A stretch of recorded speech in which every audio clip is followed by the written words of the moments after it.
So I got several questions about the belts I was using in one of my videos to grind down a very worn and pitted blade. And the belts I use are called Cubitron 2 blades. They are made by 3M, Cubitron cloth belt blades. It's a proprietary ceramic precision shaped grain on these belts. They're resin bonded polyester cloth belts. They're for grinding metal both dry and wet. They're engineered for long lasting use and less dust.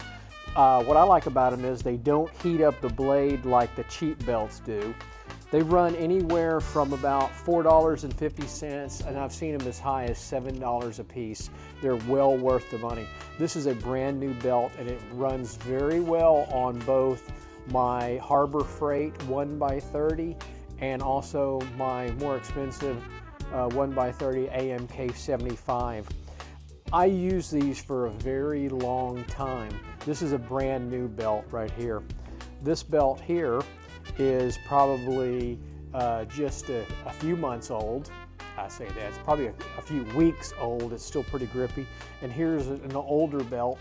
I'm sorry, I got those switched. This is the newer belt here, and this one's probably a year old.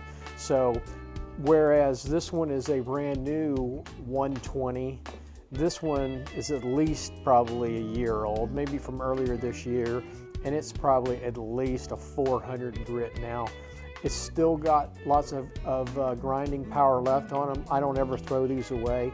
And this one's just probably a few weeks old, and I use it all the time, and it works great.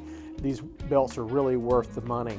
You can tell this is a cheap Harbor Freight belt here, and you can see how it's bonded. It's just crap. It runs on the machine very rough, and it's just not a very good belt.